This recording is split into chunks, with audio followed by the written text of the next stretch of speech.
বলি একটু শুনেন। আপনার 78 সালে ওনহে ভিদেলা নামে ওদের হইতেছে যে দেশে একজন স্বৈরাচারী শাসক ছিল, ওইবার খেলা পড়ে তাদের দেশে। এইবার ওই সময় নিয়ম ছিল হইতেছে যে গ্রুপ স্টেজের পরে 8টা টিম উঠবে এবং 8টা টিমে 2টা গ্রুপ হবে, 2টা গ্রুপের বেস্ট 2টা টিম ফাইনাল খেলবে। খেলা হওয়ার কথা ছিল যে পেরু আর্জেন্টিনার যেদিন খেলা ওই দিন ব্রাজিলেরও খেলা। এমন হইতেছে ওই খেলা যদি একসাথে হইলে রেজাল্ট যাতে কেউ না জানে, কিন্তু ওই শহরের সাথে এসে পেরু এই খেলা পিছাই দিল যাতে ব্রাজিলের রেজাল্ট দেখে তারা খেলতে পারে। এবং তারা হইতেছে যে এই পেরুর এসে পেরুর রুমে ঢুকে তারা অনেক বায়াস ক্লেম করে তারপরে হইতেছে তাদের ম্যাচটা হারায়। এই বিশ্বকাপের পরে আসলে তারা এই পেরুকে 35,000 টন গম উপহার দেয় মাননীয় স্পিকার, বন্দি বিনিময় চুক্তি করে। আসলে তারা কাপটা যে কিভাবে পেয়েছে এইখানে কিন্তু প্রমাণিত হয় মাননীয় স্পিকার। 86-তে মেক্সিকোর কথাটা কি বলবো, লজ্জা পাবেন না কিন্তু। 86-তে মেক্সিকোর হস্তশিল্প আসলে এক্সপ্লেন করার কিছু নাই, আর্জেন্টিনাতে কিভাবে পাইছিল এটা সবাই জানে মাননীয় স্পিকার। এরপরে দেখেন ভাই 2022 সালের কথা বলি। 2022-এ যে রিসেন্ট আপনারা জানেন যেখানে আসলে মেসি হইতেছে ডিবক্সের মধ্যে গেলেই ধাম করে পড়ে যায়, পেনাল্টি পেয়ে যায় ভাই। এই পেনাল্টি দিয়ে জিতাটা আসলে আপনারা জিতা মনে করেন কিনা এই একটু একটা প্রশ্ন নিয়ে।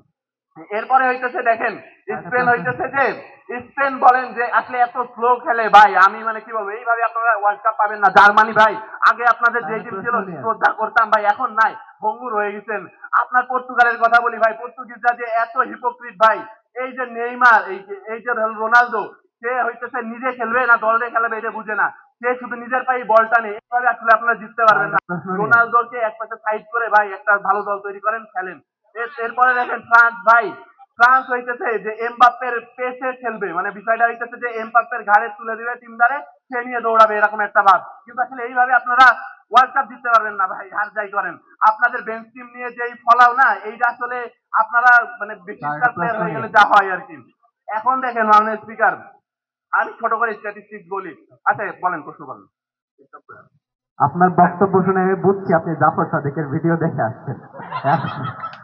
এখন স্যার আমার কথাটা হইতেছে, আজকে সকালেই তো আপনাদের খেলা আমরা দেখলাম। আমি তো ভাই খুবই স্লো খেলি, আপনারা তো ভাই খেলতেই পারেন না। আসলে এই জিনিসটা কেমনে ডিফাইন করবেন? মাননীয় স্পিকার, স্ট্যাটিস্টিক্স এই বিষয়টাই আসতেছিলাম। দেখেন মাননীয় স্পিকার, তারা যখন এই কথাটা বলে, বিষয়টা আসলে ব্রাজিলের অবস্থাটা বুঝতে হবে মাননীয় স্পিকার। ব্রাজিল এখন হইতেছে যে এক্সপেরিমেন্টাল পর্যায়ে আছে।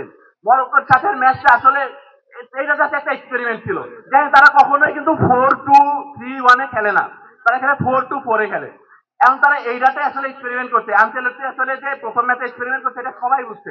এইটুকু যদি আপনি বুঝতে না পারেন ভাই, আপনি সিজনাল ফ্যান ভাই, এর চেয়ে বেশি আর কিছু বলতে পারবো না।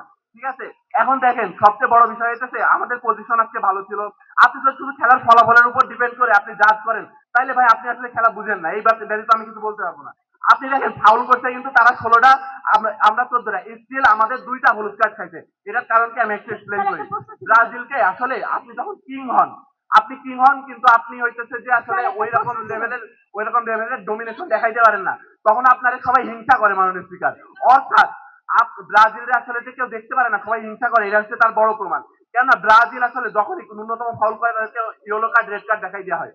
কিন্তু যখন ব্রাজিলকে ফাউল করে মাননীয় স্পিকার, আপনি দেখেন ভিনিকে ফাউল করছে, আপনি ধরো প্যাকেটার পাই বল যাওয়ার সাথে সাথে আজকে ফাউল করছে, একটাতেও মাননীয় স্পিকার কোনো রেড কার্ড হলুদ কার্ড দেখানো হয় নাই। অর্থাৎ মাননীয় স্পিকার আসলে ব্রাজিলকে জার্নালিস্ট থেকে শুরু করে ক্রিটিক থেকে শুরু করে মাননীয় স্পিকার ফ্যানরা এবং রেফারিরা যে একদম বৈষম্যের চোখে রেখেছে, এইটা আসলে এই জায়গার প্রমাণ মাননীয় স্পিকার। অর্থাৎ কিং আসলে কিং, কিন্তু মাননীয় স্পিকার আমি 30 সেকেন্ড চেয়ে নিচ্ছি মাননীয় স্পিকার।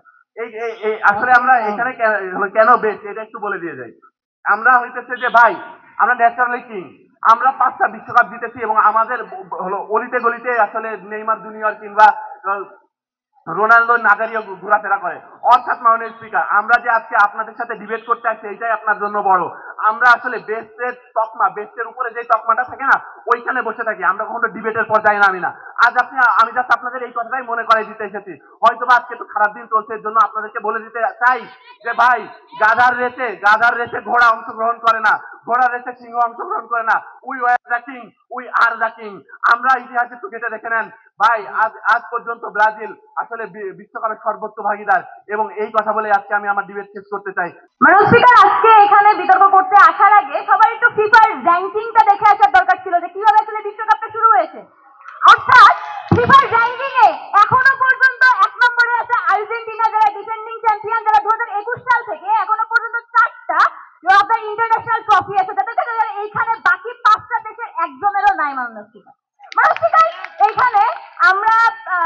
আমরা হলো ফ্রান্সের সাথে ডিবেট করতে পারি, কারণ ফ্রান্স গতবারের রানার্স আপ, তার আগের বারের চ্যাম্পিয়ন।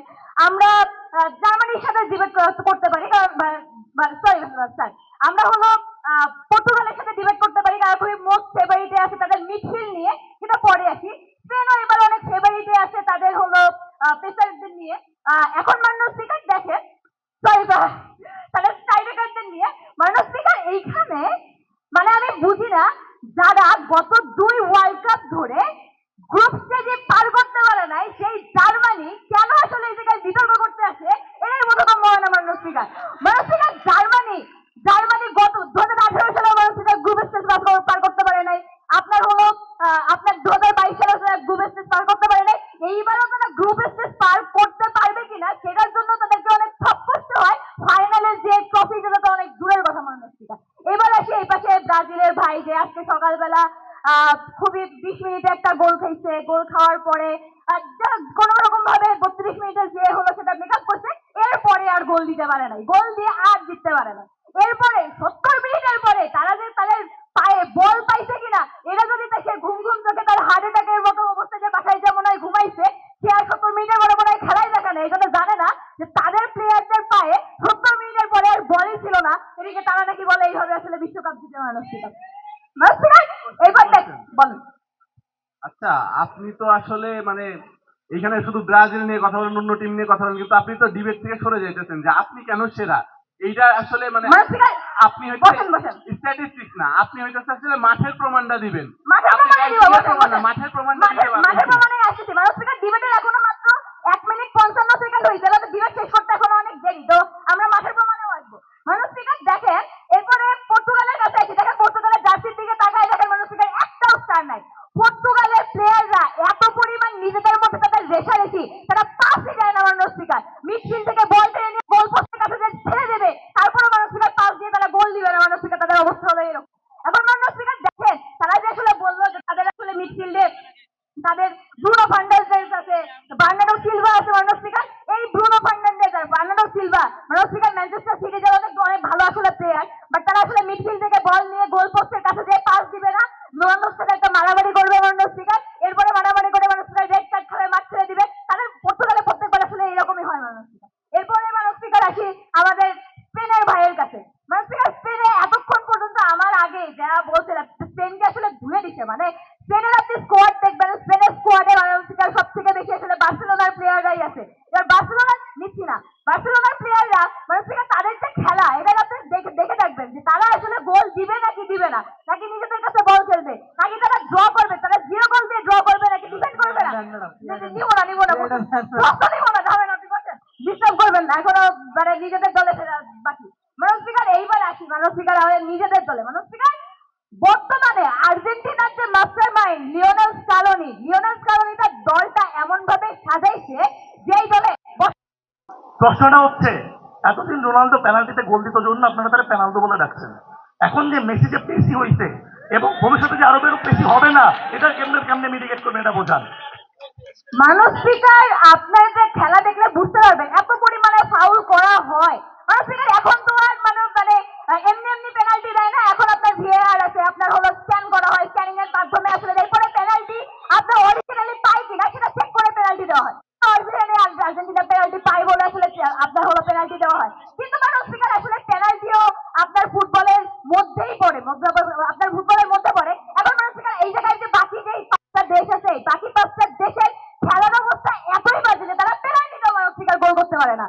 এবং ব্রাজিলকে আপনি দেখবেন, ব্রাজিল 2022 বিশ্বকাপে পেনাল্টি শুট আউটে ক্রোয়েশিয়ার কাছে হারছে মানুষ স্পিকার। তারা যে কয় যে আমাদের অ্যালিসন বেকার একটা বিশ্বের নাম্বার 1 গোলকিপার, তার সাথে মানুষ স্পিকার ক্রোয়েশিয়ার যে 4টা মানে ক্রোয়েশিয়ার কাছে 4টা গোল খাইছে পেনাল্টি শুট আউটে, তারা হলো ডিফেন্ড করতে পারে না মানুষ স্পিকার। এখন মানুষ স্পিকার আমাদের নিজেদের দলের কথা আমরা বলতেছিলাম যে আমাদের নিজেদের দলে মিডফিল্ড থেকে শুরু করে আপনার ডিফেন্স থেকে শুরু করে স্ট্রাইকার প্রত্যেকটা জায়গায় হলো লিওনেল স্কালোনি অনেক সুন্দরভাবে আপনার হলো সেটআপ দিছে।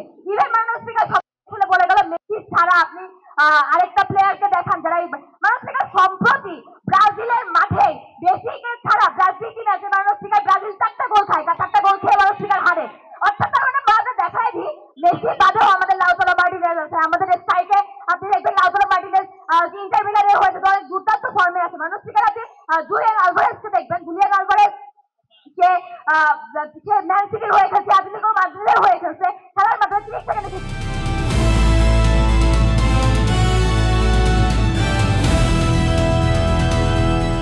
দিনাজপুর টিভি, মানুষের জীবনের কথা বলে।